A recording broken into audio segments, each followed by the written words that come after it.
If you went on a road trip and you didn't stop for a Big Mac or drop a crispy fry between the car seats or use your McDonald's bag as a placemat, then that wasn't a road trip. It was just a really long drive. Ba-da-ba-ba-ba. At participating McDonald's. Ryan Reynolds here from Mint Mobile. With the price of just about everything going up, we thought we'd bring our prices down. So to help us, we brought in a reverse auctioneer, which is apparently a thing. Mint Mobile Unlimited Premium Wireless. How to get 30, 30, bit to get 30, bit to get 20, 20, 20, bit to get 20, 20, bit to get 15, 15, 15, 15, just $15 a month? Sold! Give it a try at mintmobile.com/switch. Upfront payment of $45 for 3-month plan, equivalent to $15 per month required. New customer offer for first 3 months only. Speed slow after 35 gigabytes if network's busy. Taxes and fees extra. See mintmobile.com. How do you top your love for your cat? With a cascade of decadent savory gravy over a mouth-watering mousse pâté. Fancy Feast gems. 2 gourmet pâtés in 1 convenient pack. Simply peel and plate to reveal a pyramid shape that makes eating delightful and pamper her with an experience as extraordinary as she is. Turn the everyday into the extraordinary with Fancy Feast gems. Are your business expenses playing hide and seek? With Uber for Business, the small spends that slip through the cracks, like rides and meals, go right where you need them. Because it integrates with leading expense platforms, you can say goodbye to surprise costs, missing dollars, or chasing receipts. Everything's track downable. Uber for Business. Make small steps that make a big impact.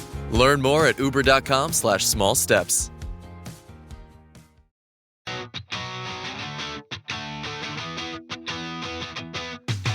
Welcome back to Rams Up, your favorite LA Rams podcast.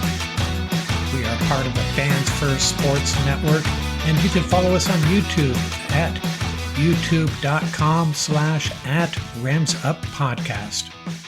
I'm your host, Mark. I'll be joined often by my football guru, Ian, along with a bunch of other friends of the show on occasion. Let's get to it. Hey everybody, what's going on? I have a friend of the show back, John Capotorto of New York. What's going on, John? Hey Mark, how you doing? Everything's good on this side of the woods here. How you guys doing out there? Yeah, pretty good. It's we're getting through that June gloom and getting some sunny days here finally. You know, burns off, 10, 11 o'clock, typical Southern California summer weather. Is this like the third time you've joined me? I think it's the third time, yes, isn't it? This is the third time, and each time at least the first 2 times, I enjoyed it immensely, and I'm sure I'm going to enjoy it this as well as we prepare for what we hope is going to be a pretty good season. Yeah, so we have for Rams football. Right. We have the draft well behind us, free agency, the OTAs, and the mandatory minicamp, and now it's just that pause until the real training camp opens. And, what is your biggest concern with this Ram team at this point, if you have one? You got to have at least one thing that's a little unsettling.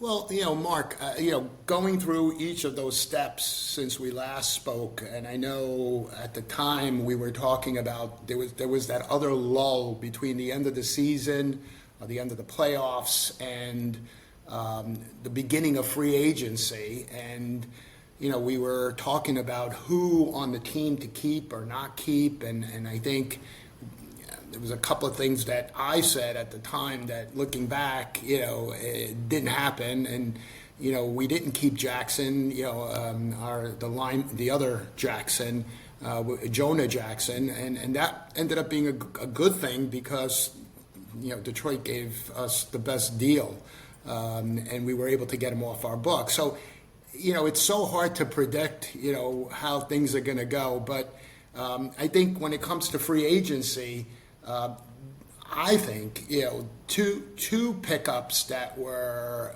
huge for the Rams, in my opinion, Poona Ford and obviously Davante Adams, and I think those two are going to really change the team and are going to make us better, obviously, defensively against the rush, which was our biggest weakness last year.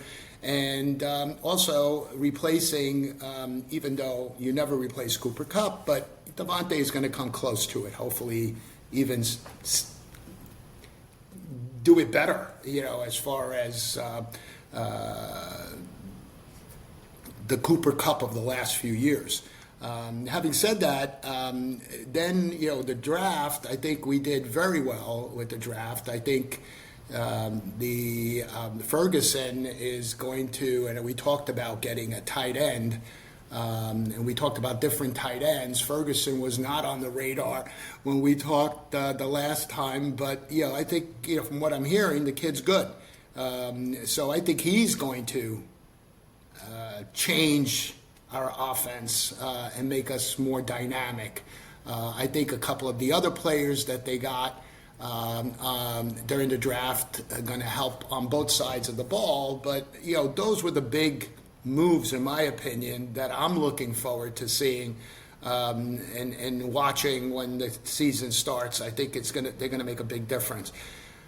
Obviously, this unfortunate situation with Alaric Jackson is giving me a lot of anxiety because, the offensive line is where it all begins and where it all ends. If we don't have a good offensive line that helps protect Matthew Stafford, if Matthew Stafford can't get the ball out, we got problems, and without the left tackle, everybody knows is very key, and he's been such a good player for the Rams now for a while. Having the possibility of losing him or for a good chunk of the season, especially in the beginning where we always get off to a bad start, lately at least. So that is what's scaring me is, obviously injuries, but that happens to every team, but injuries and in particular the situation with Alaric Jackson in the offensive line. And I know we picked up Humphreys, we picked up the other guy to try to plug that hole. Yeah. But I don't know if these guys at the end of their careers practically are going to be able to match what Alaric Jackson has done for us over these years, and it's unfortunate. But I'm happy that he got his payday.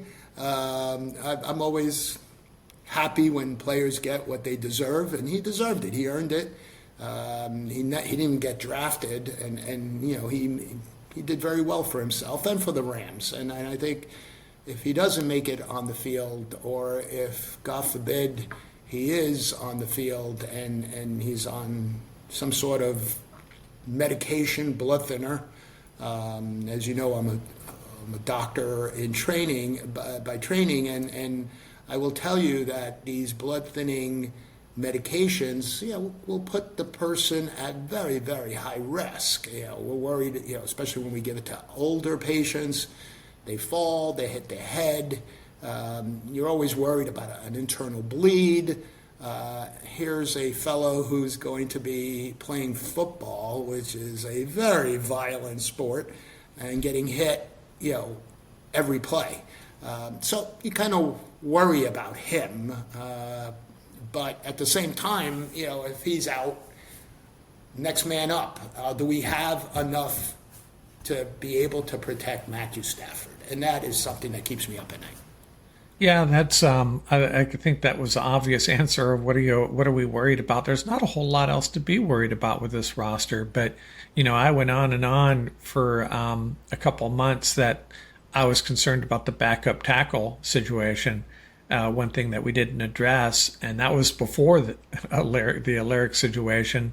So it's already come to pass, and DJ Humphries we just have to hope he's up to it. He's had over a year now to recover from that ACL injury, and he's got a lot of experience. So hopefully he's up to it, because I have a feeling beginning of the year it's going to be DJ Humphries, I think, for sure, right?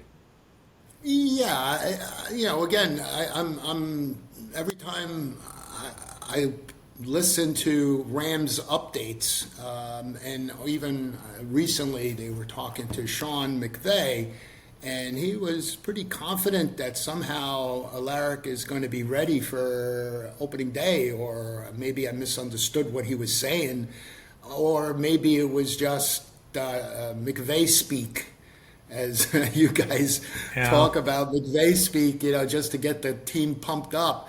But I can't see that being the case. I mean, he's probably home, he's resting, he's taking his medication. Is he going to be football ready come September or whatever?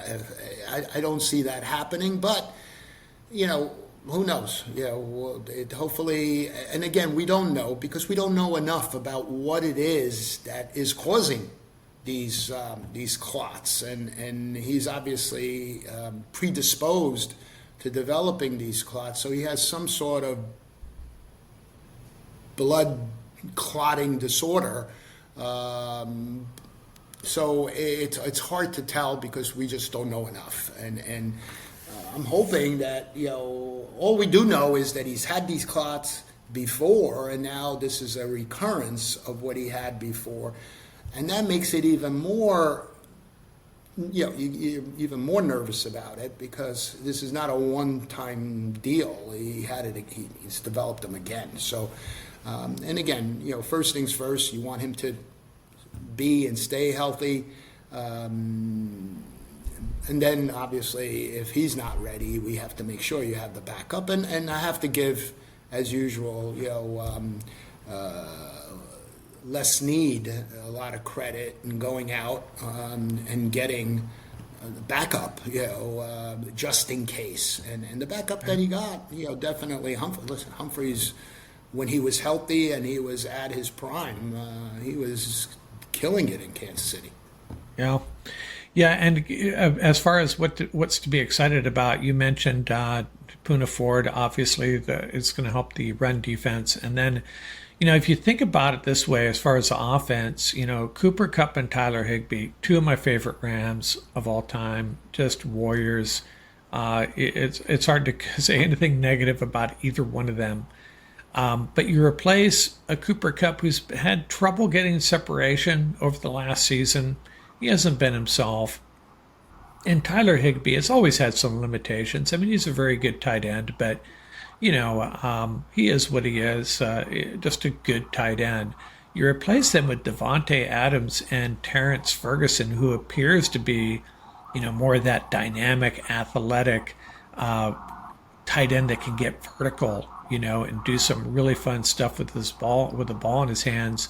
So you move away from Cooper Kupp and Tyler Higbee, potentially. I mean, Higbee's still going to be part of this offense, obviously.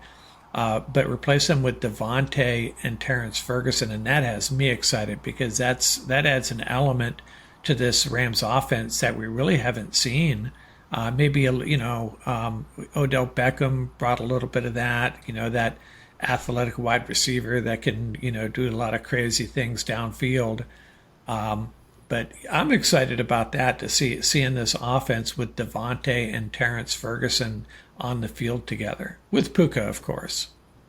Yeah, and you get visions of the 2018 Rams that I think almost came close to the greatest show on turf. But I mean, Devontae, I still see Devontae as a number one wide receiver. And, of course, Puka's right there. And Puka's on his way up. Devontae may be on his way down. But even last year, playing with two, you guys said it best. I'm in New York, so I know how the Jet culture can, literally ruin a player. No quarterback. What's his name was a basket case while he was here, Rodgers.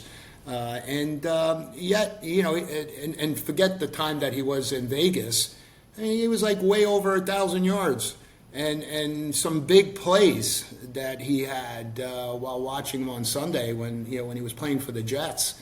He still has it. Now, the question is, and I was talking to a friend of mine who's from Seattle, and we were talking about the impact that Cooper Kupp may have on Seattle, and I hope he does. But the bottom line is, the one thing that I will miss that Cooper brought, obviously the clubhouse stuff that I don't see, but he also did. He was an unbelievable blocker. He played every down. He was the guy. And let's face it, during the Super Bowl, what made the Super Bowl so special was that everybody in the world knew that the ball was going to Cooper Kupp, and they still couldn't stop him. Yeah. And that takes a toll. It takes a toll physically, it takes a toll mentally. And since 2021, he hasn't been the same. I think that season, and at the time I scoffed at the idea that, he's never... We'll see, how much this season took out of him, and I'm like, he's an athlete. He'll be back. He'll be the same. He'll be the same for at least 2 or 3 more years. You know what? The following year we saw the difference, and he hasn't had a injury-free season since. So obviously, the fact that he's in every play, he was blocking like he was a back. On every play, it takes a toll, and eventually, he wasn't the same Cooper Kupp. And like I said, I hope him well. I hope he does well with Seattle, at least when he's not playing against us. But I think Davante, on the other hand, I think he still has a lot to prove. He wants to show everyone that he is the top dog. And I think he still has the tools to do it. And I'm looking forward to seeing it play out on the field, because it's going to be fun. Will he be able to block on a given play like Cooper Kupp did?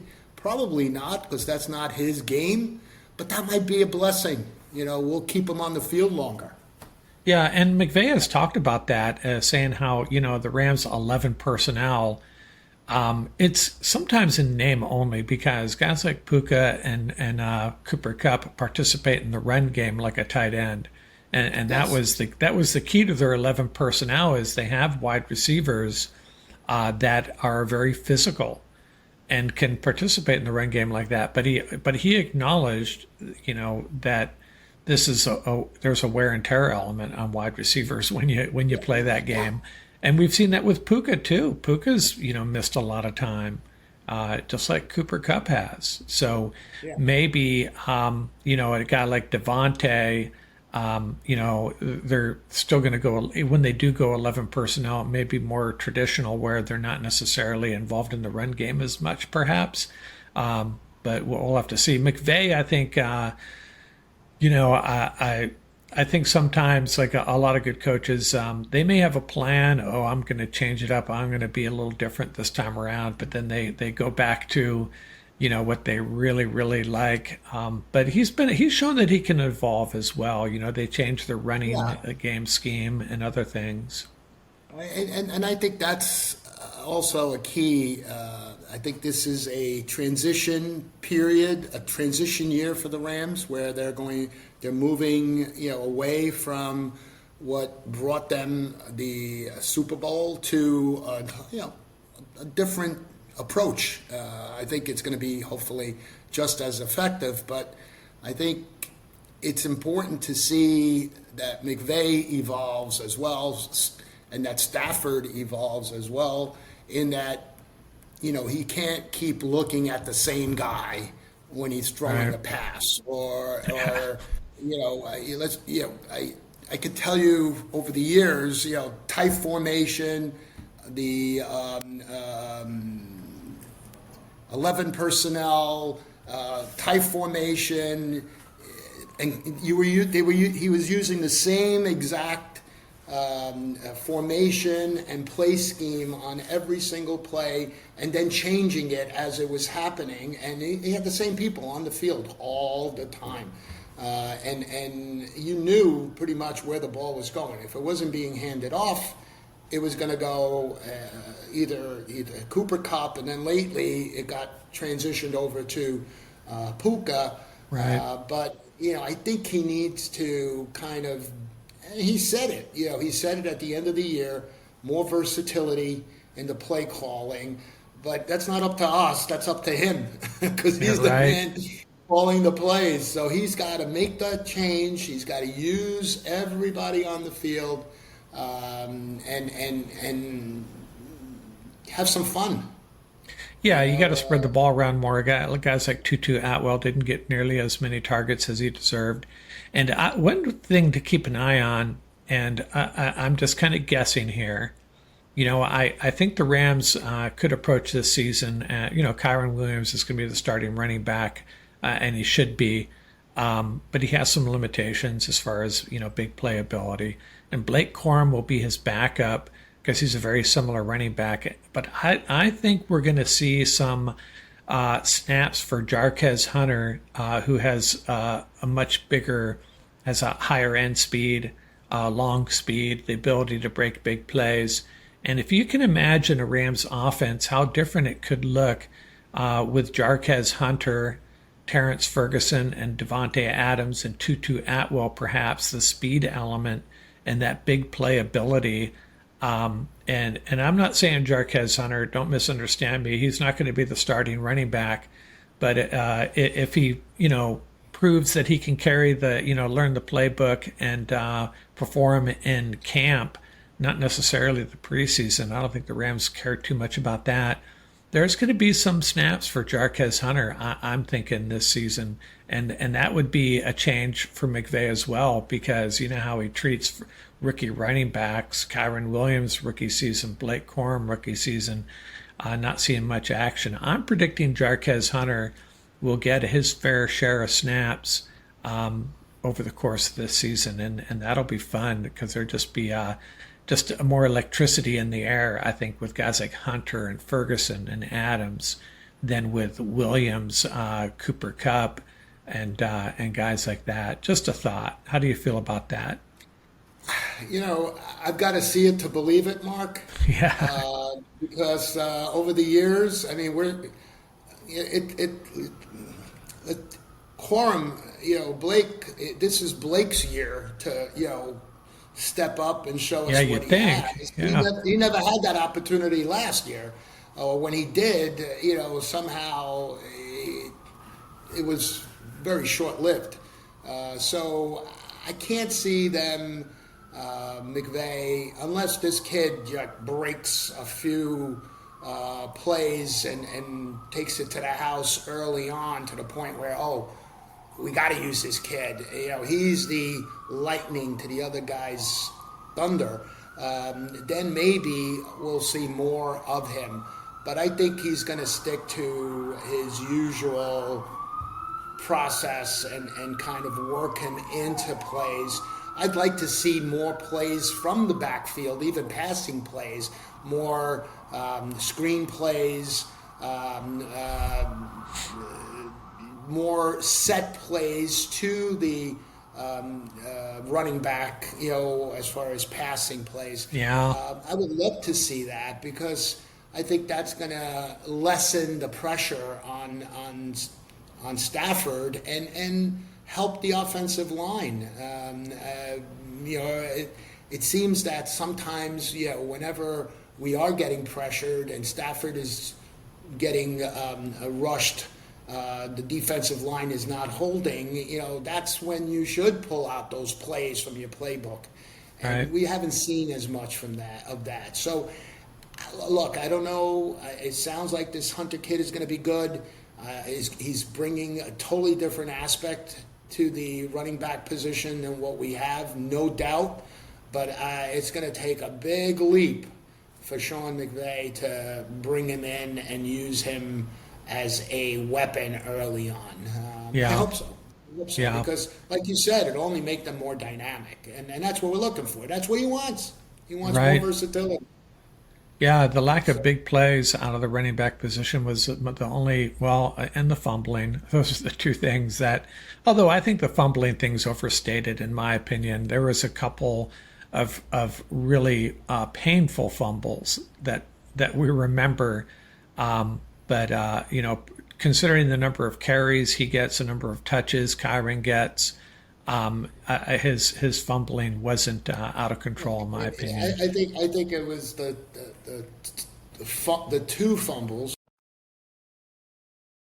USAA knows dynamic duos can save the day, like superheroes and sidekicks, or auto and home insurance. With USAA, you can bundle your auto and home and save up to 10%.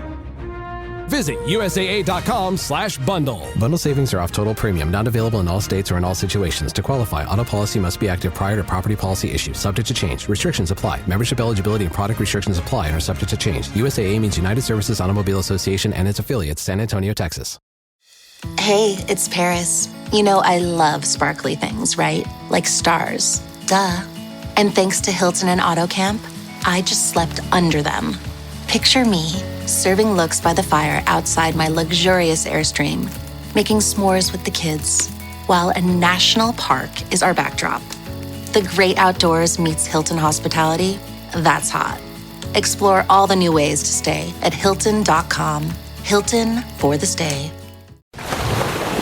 Brace the rudders! Raise the sails! Raise the sails! Captain, an unidentified ship is approaching. Over. Roger. Wait, is that an enterprise sales solution? Reach sales professionals, not professional sailors. With LinkedIn ads, you can target the right people by industry, job title, and more. We'll even give you a $100 credit on your next campaign. Get started today at linkedin.com/results.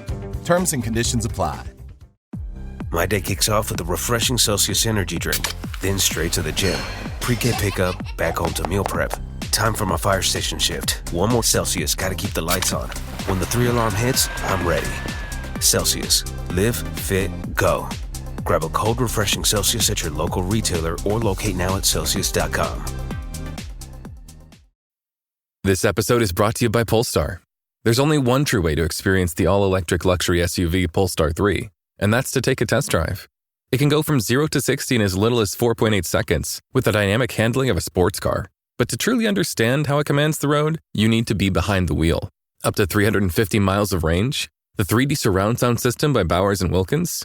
It's all something you have to experience to believe. So book your test drive for Polestar 3 today at Polestar.com. It's not just the fumbles. It's when he fumbled last year that we still have a bad taste in our mouths. I don't think I've ever, in a playoff game in my 50 years of following this team, been as confident at that moment. We were down by 1 going into the fourth quarter, and I remember texting my son saying, "We got them. We're going to win this thing." And as soon as I said that, he had his first fumble. And then he fumbled again. And at that point, we were down, and the whole game was complete. And we still almost won. So yeah. I think it left such a bad taste. And I know your last podcast with Ian, talked about this great debate. There is no debate. I mean, Kyren Williams is an excellent running back. When we can't forget the number of touchdowns he's scored for us. He's money when it comes to the red zone and getting the ball into the end zone. He's a trooper. He does what he needs to do. He knows his limitations. He knows that he's not going to be Saquon. And he knows he's not going to be Marshall Faulk. He's Kyren Williams. He's got to learn how to hold on to the ball and Tiki Barber for the Giants a few years back, he had a fumbling problem, and they worked on it during the offseason, holding the ball a little higher, making sure that he protected it at all time. Next thing you know, Tiki never fumbled anymore. So they've got to work on that. I think that's part of coaching. It's part of the mental aspect of it. They've got to work on it, and if he could, secure the ball, what he does for the Rams is incredibly important. Do I wish that he could break off a 50-yard run? Yeah, of course, but that's not Kyren. And make him now all of a sudden a bad running back, that's ridiculous. Yeah, I think the debate he's referring to is a social media, probably Twitter. I'm not even sure. And some of the Rams forums, sometimes a small minority can make things sound like there's a big debate. They're the loudest. They're usually the loudest. Right. Just contrarians. And I can be a contrarian sometimes too. Just, hey, sounds like the NYPD's having a field day there, huh? Yeah, I apologize. I got the windows open, but no, that's fine. I actually for a Sunday, it is loud. Yeah, it kind of adds a reality element, so not a problem at all. You see, I am in New York. Yeah, I right. actually am in New York. Yeah, I remember spending the night in New York City at my brother-in-law's apartment, and he had it was the first time I'd ever seen someone with a sound machine, a noisemaker, just to drown that out in the middle of the night, the sirens and the background noise stuff. Right. Yeah, we have that for my grandson. Yeah. We have the background noise, and I'm like, Joe, I asked my son, what do we have background noise for? He's like, Dad, it'll keep him from waking up, for when they honk the horns and ambulances go by. So yeah, it's important to New York City to kind of drown out the background noise. But getting back to I think the Rams are going to be a really good team. My other fear is, I think we've talked about this, is hopefully getting off to a good start. And again, there too, I have no idea how to not get off to a bad start. I think, early on, when McVay took over, the Rams got off to some really incredible starts and then kind of worked their way into the playoffs and then had their runs. I think over the last 2 years, if anything, the incentive has been to kind of build up so that when you get to December, January, now you're peaking and there's no incentive, to get off to a good start other than getting off to a good start is fun, right? But, the idea, hey, we're not going to – there's no way he's going to use his starters during the preseason. It's not going to happen. Yeah. And which, again, I will, as a physician, say that – and I've always felt that he was – and everybody now is copying the Rams model. Very few teams are using their starters in preseason. As far as it's a game of attrition. I mean, look at the Lions last year. Yeah. They got off to such an incredible start. They looked like they were unbeatable, and then they got to December. By the time they got to the playoffs, they didn't have a team to field. At least they didn't have a defense to field. So you don't want to do that either. So I think there's got to be a happy medium somewhere where you could get them ready. The first game against Texans is not going to be easy. It is the first game. They are playing at SoFi. Those are two big positives. But I also don't want to underestimate the Texan defense. Yeah. And if there's one side of the ball that always starts off slow because they didn't have those reps in real game reps during preseason, it's the offense. So, right. Getting off to a good start, and I'm not saying they have to win the first 6 in a row, but definitely don't go 1-4 or what was it? Yeah, sometimes it's and they've also had a trouble. Over the course of the season, slow starts in games. First halves that are just pitiful on offense. And sometimes it's like you have to play a mind game, maybe. Take a different route to the stadium, or come in, run through a different tunnel. I don't know, something just to change things up. Sometimes you got to change something because getting off to slow starts during the season, during the game, that's something that will eventually catch up to you because. The last 2 years, the margin of error during the second half of the season was close to 0. I mean, we lost any one of those games. I think you brought up the point, and in fact, listening to it, I said, yeah, he's absolutely right. If that game against the 49ers, I know, was so friggin' close. It was miraculous that we won that game. We almost had no business. We didn't really win it. It was more like the 49ers lost it. Right, right. And, the 49ers definitely have they have a different thing that they're dealing with psychologically, and that's losing games at the end, not being able to close the deal. I mean, in that game, there was the Rams. The Rams were they had nothing going on in that game. Then they had the fake punt, and then the big punt return. Just everything kind of went their way, but just devastating for the 49ers. Didn't lose any sleep over that, though. So what's your prediction for the Rams this year, then? Well, I think, if they could get off to a good start and like I said, not necessarily win every game, but at least hold their own, they have enough, and again, we always base our predictions on what the teams that they're facing did last year, which may be irrelevant this year. Right. But I think they got enough games that they should win based on the performances last year that, I think they should be able to get 11, maybe 12 wins. Yeah. And be in a position where, who knows, maybe even get a bye, have the best record. I think within the division, I think there's so many question marks on the other teams.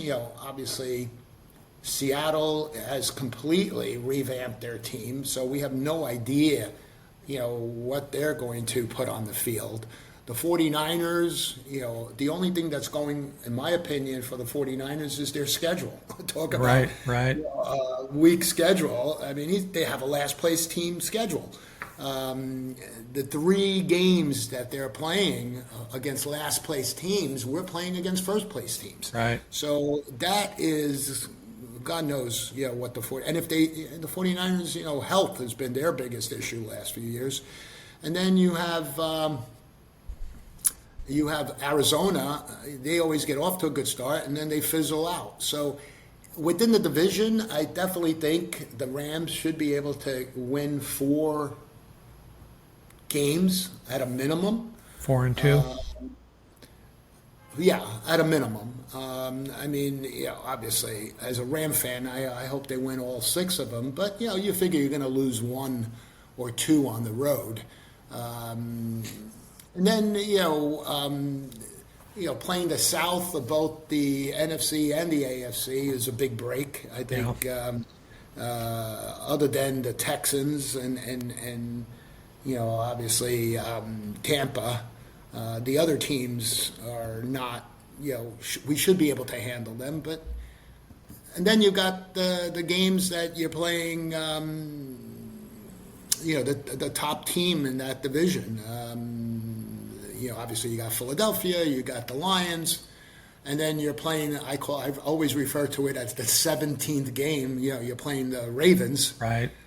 That's not going to be an easy game. You're playing here on the east side, the East Coast, and that's never an easy game in Baltimore. Yeah. So, I could, if everything breaks right, we stay healthy, we protect Stafford, we should be able to win, like I said, 11, 12 games, and hopefully that's enough to get a bye. I'd like to get a week off.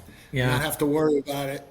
Yeah, that's what I'm thinking. I've been thinking 11-6, 12-5, and you mentioned those games against the AFC South and the NFC South. I'm thinking, we need to win most of those games. And the one thing on our side, the 2 toughest games, in my opinion, of those 8 games, the Texans and the Buccaneers, we get both of them at home. So, I could very easily, I could see us, not easily, I I could foresee us going 6-2 in those 8 games, possibly even better. We need to rack up some wins against those teams. Just have to. We can't afford to slip. And we usually have one dud a year. Last year it was the Bears, right, where we just, what are we doing? That was crazy. Yeah, that didn't make any sense, that game. Yeah, and you struggle in games like that, and then it just puts elevates the importance of being able to go out and beat a really good football team, win an extra road game. So win those games. That's what. I think that the biggest disappointments of last year, looking back, were the game against the Bears. But hey, at that point, it was early on in the season. The Bears, we didn't know who the Bears were, if they were any good. In fact, after that game, it was like, maybe the Bears are good, and then we found out that they weren't. Right. And then the game against the Dolphins. Yeah. That was a huge disappointment because there was no reason we should have lost that game. Yeah. The Dolphins are a good team, but we were playing at home. We should have opened the game up. Instead, it was like a nightmare game. Nothing went right for a while, and then, as usual, we were trying to catch up, and it didn't happen. But if we could, as Ian says, we're going to have those duds. Right. We're going to have those games. Right. It's just part of the season, and if you have enough wins in the bank, like you said, you could afford to have that dud. Yeah. And still get away with it. But I think those special seasons is when you limit those duds, and look, the Eagles are going to be tough. You're playing them in Philadelphia. The Lions are going to be tough, but you're playing them at home. Those are games that they're going to, and even the Ravens. The Rams are going to be there on those 3 games. They're going to play those games like it's a playoff type of situation. Yeah. Especially the Eagles, and I'm not worried about those games because they're going to show up. They may lose, but they're going to show up. Yeah. It's the games that look, we got this. Sometimes we remember those duds, and then last year the Rams had 3 games I can think of at the top of my head that were just very, very fortunate to win. Just big plays. You think about the Seattle game. With the catch by DeMarcus in overtime, and the Kinchins 100 and whatever yard return that kept us in that game, and then you think about the 49er game we already talked about, and the Arizona game with the Witherspoon interception. That game we were gonna lose that game. I thought that game was over and we were done. So we could be pretty fortunate. We in some ways last year was a magical year. Would have been even more magical if we pick up that block and pull off the win against the Eagles and proceed. Third and 2. Yeah. We'll go down 3rd and 2 at the 12-yard line. And again, this is after the 2 fumbles, right? We still had every opportunity to win that game, and I guarantee you, if someone speaks to McVay. And he wishes probably he had a quick run, 2 yards, get the first down, spike the ball, and now you got another 2 downs to try to get the ball in the end zone. Yeah. And I think the Rams, 2 yards with the snow on the ground, I think there's a chance that they get that first down, more so than go. The one thing that they couldn't do was get sacked in that situation. Yeah. And guess what happened? He gets sacked. So. Yeah. And there's nobody to blame. You know what? You got to tip your hat. The Eagles made the play. Just like this play here, or the play before this play here in the Super Bowl. Yeah. This was 1 yard to get a first down, and they would have continued to hold on to the ball. And who made the play? Aaron Donald, right? Right. And of course, it was a great play by Aaron Donald, but was it a bad call by the Bengals? Yeah. We don't care. It was a good play by Aaron Donald. Right. So I'm sure the Eagle fans don't care about that 3rd and 2. Yeah. Hey, so final question. Who do the Rams beat in the NFC Championship game and the Super Bowl? I saw that in your email and I laughed out loud. It's first of all, I hate jinxing because usually whatever that assumes that the Rams are going to be. Oh yeah, we're just trying to be positive here. In the NFC Championship game and then the Super Bowl. I think, obviously with the NFC Championship game, you're looking at the usual suspects of the last few years. So it's going to be the Eagles or the Lions. The Commanders, we'll see if they could build on what they did last year and get even better, moving forward. As far as as far as the NFC Championship game, I'm praying that it's the Rams and the Lions. I would love to have that come to play, and that would really cement that rivalry. The NFL would love that. That's for sure. Yes, that would be fun, and I think it would be a great way for Stafford. And he's already lost to them twice, but to get to beat them in a important game, just like we beat the 49ers after losing for so many years, we'll beat them in the game. The NFC Championship game. And as far as the Super Bowl in the AFC, I really think that this is Baltimore's year. They finally get over the hump. Yeah, it's time. If they don't do it this year, they never. And the same thing goes with the Bills, right? If they don't do it, but I think Baltimore's got more weapons at this point. Beware Denver. I think the Broncos really built up their defense. Yeah, added a couple of 49ers. Yes, and guys that I wish we had looked at, but we didn't. And they built up their defense, and they always have Sean Payton, who, in my mind has always been not, obviously McVay is much more likable. Right. But Sean Payton is their McVay equivalent, right, when it comes to offensive schemes and getting the most out of their offense. So if they could really put a good defense on the field, which I think they can, they will, beware. Bo Nix looks like he's a legit NFL quarterback. Yeah. Yes. For the record, my picks are I think Green Bay is going to elevate above the Lions and the Vikings this year. I think they just really have no holes. So I think they're going to take advantage of that. Just a guess. And then I really like Buffalo for the sake, kind of what you hit on.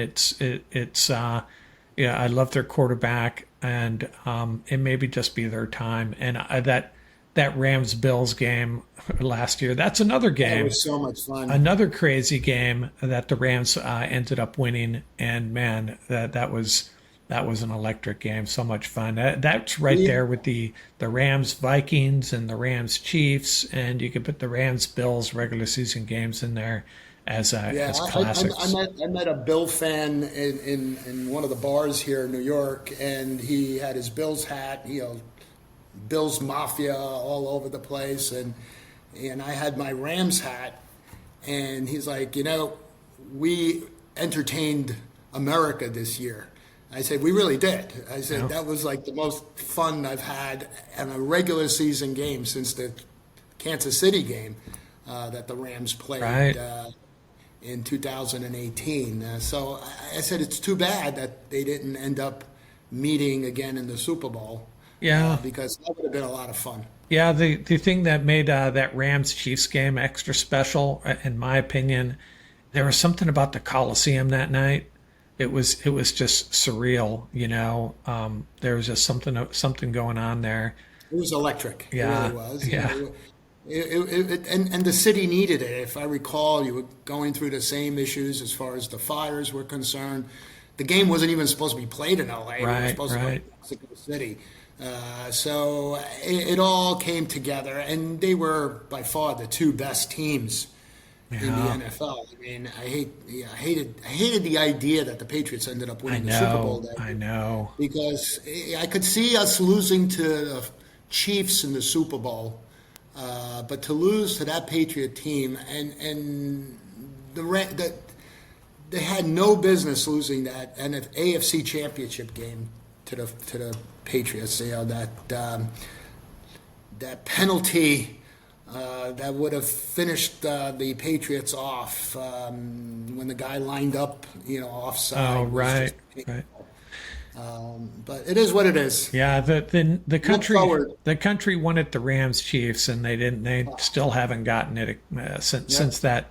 Yeah, I mean, the Rams Chiefs played that one game in the regular season where the Rams that horrible year, everything fell apart. We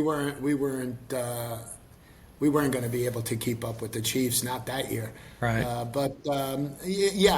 have my cousin who's a big Chiefs fan. He's living his moment of glory after so many years of suffering, and he. That game, that Monday night game, we were going back and forth, and everyone in the family, knowing that we were fans of the Rams and the Chiefs, are all texting us, and it was a lot of fun. Yeah. And to this day, every single Super Bowl since 2018 till now, either the Rams or the Chiefs have been involved. Yeah. Okay, and yet they've never played each other. Yeah, God, that would be nice. It's really painful. Maybe we'll get it this year. I hope so. Yeah. Hey, John, it's been fun. Let's do this again. Love having friends of the shows on, and we'll get some other guys on. And hey, Ram fans out there, if you want to come on and talk Rams football, share some thoughts on our team, reach out to me at ramsuppodcast@gmail.com. We'll get it done. Hey, thanks a lot, man. It's been fun. We'll talk soon again, okay? Thank you, Mark. And by the way, I will be in LA when the Rams are in Baltimore. Oh, okay. I'm getting a presentation that weekend, and I'm hoping on that Sunday to go watch the game at a bar somewhere in LA, and maybe we could hook up or something. Yeah, let Ian and I know. Let us know where you're going to be and when, and maybe we'll figure something out. What's that place where you go and you watch the game like 3D? What's the name of it in LA? I'm not sure. Yeah. There's this place where you go. It's like on a screen, and you're practically in the stadium. It's very interesting. I've been asking people from LA if they know what it is. Probably Ian knows. It's probably one of where the younger guys go. Yeah, we'll find out, and I wouldn't be surprised if someone posts the information in the comments here. But I'll definitely find out. That would be great, because I'm planning to watch the game at a bar somewhere in LA. Yeah. What part of LA are you going to be in? Do you know? I think I'm going again to Montebello to give another, a presentation on the Saturday. Yeah, that's in Ian's neck of the woods right there. Okay, so maybe I'll hook up. I'll hang out with Ian during the game and watch him suffer, because I know he's one of those fellow sufferers. He is. He's the pessimist, and I'm the optimist in most cases, anyways. Okay, John, man, it's been fun. Let's talk soon. Maybe when you get out to LA, we will get together. That'd be a lot of fun. That will be, and I'm looking forward to speaking to you again. Hopefully in the future when we're 6-0 and on our way to the playoffs. There you go. I like how you think. You like that positive thinking. Right, there you go. All right, thanks a lot, man. Go Rams. Mark, be good.